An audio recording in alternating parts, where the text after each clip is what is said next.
शेतकरी बंधूंनो, मी शिवाजी आंबोरे, मंडळ कृषी अधिकारी शिलू बाजार.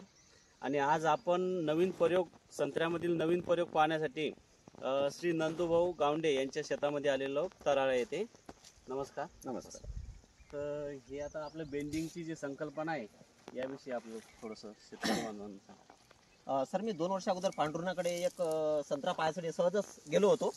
तर त्यामध्ये त्या शेतामध्ये मला बेंडिंग दिसलं, म्हणजे बेंडिंग केलेलं दिसलं. मी आतुरतेने तिथं उतरलो आणि गाडीच्या खाली पाहिलं तर ते मला ते पटली ती गोष्ट. मग मी प्रायोगिक तौर माझ्या शेतामध्ये एक झाड केलं होतं. हे झाड आहे ते कोणत्या वर्षी पाहिलं होतं आपण? ही 2023 मध्ये. 23 मध्ये. आणि मग त्याच्यानंतर 2 महिने मी बेंडिंग केलं. 2024 म्हणजे मागच्या वर्षी. मग त्याचा मला रिझल्ट मिळाला. आणि मी जवळपास 800 झाड आहेत. 800 झाडावर पूर्ण बेंडिंग केलं आहे आणि त्यामुळे पूर्ण नवती निघाली. यामध्ये पूर्ण झाड भरलेलं आहे. हे असं मधात समजा सेंट्रल लीडर सिस्टीम असे जरा मधामध्ये सर्व शूट. हो सर, हो. आणि हे वर्षातून एकदाच करावं लागते म्हणजे सुरुवातीला नाही. सुरुवातीला झाडाच्या वयाच्या सुरुवातीला एक किंवा 1.5 वर्ष झाल्यानंतर एकच वेळ करायचं काम आहे. नंतर आयुष्यभर करायचं काम नाही. म्हणजे सर्व आपला जे इतर अनुषंगिक खर्च आहे, बांबू हे सर्व वाचणार आहे. छाटणी करायचे काम नाही. छाटणी करायचं काम त्याच्यामध्ये सहल होणार नाही. त्यामुळे वाढलेली काडी काढायचं काम नाही. बाकी काहीच खर्च नाही शिल्लक वर. आणि हे जे त्याचा ग्रीननेस आहे तो वर्षभर कायम राहते. एवढे पडणं नको, काहीच नाही. सर्व ग्रीननेस एनी राहते यामध्ये. आणि आता याच्यामध्ये समजा शेतकरी बांधवांना असं प्रश्न पडते की आता याच्यामध्ये फळं येतील काय काय का मधले शूट जे हो तर तसा काहीच प्रॉब्लेम नाही. काहीच नाही. आताही फळ आहे त्याच्यावर. फळ आहे आंब्याबाराचे आताही फळ आहे याच्यावर. आपण मृग बारे चांगल्या प्रकारे घेऊ शकतो याच्यावर. कारण मी स्वतः 2 वर्षाच्या जवळपास 3 वर्षाच्या झाडावर हा प्रयोग केल्यानंतर फळं पाहिलेले आहेत मृग बहाराचे. बरं, हे झाड किती वर्षाचं आहे? हे झाड आता 2 वर्षाचं आहे. 2 वर्षाचं आहे. म्हणजे 2 वर्षाच्या पेक्षा जास्त म्हणजे हे तब्येत आहे. सुदृढ झाड आहे नाही. बरं, आता इथे 2 झाडं दिसतात.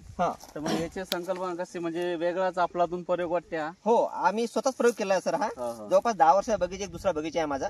त्यामध्ये 2-3 ठिकाणी असे 2-2 झाडं लावलेले होते. तर त्यामध्ये आम्हाला बाकीच्या झाडांपेक्षा त्या झाडावर जी फळांची संख्या आहे, फळांची क्वालिटी आहे ती चांगली मिळाली. त्या संकल्पनेमधूनच आम्ही हा एक प्रयोग केला. तर तो आम्हाला आजच सक्सेस दिसून राहिला. कारण आजच बाकीच्या झाडापेक्षा, बाकी तिथं एक लावलेलं झाड आहे, इथं 2 झाड आहेत जवळजवळ याच्यामध्ये. आणि त्यामध्ये आता आजच दीडीचा फरक आहे. मला वाटतं आता महाराष्ट्रातला पहिला प्रयोग असं, कारण असं कोणी केलेलं नाही आतापर्यंत.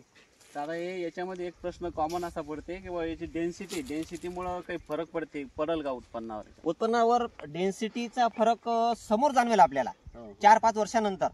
त्यावेळेस आपण यामधली जी मधली फांदी आहे ती आपण ही फांदी कट केल्यानंतर इथं पूर्ण सूर्यप्रकाश पडेल आणि नंतर पूर्ण मोकळं राहील.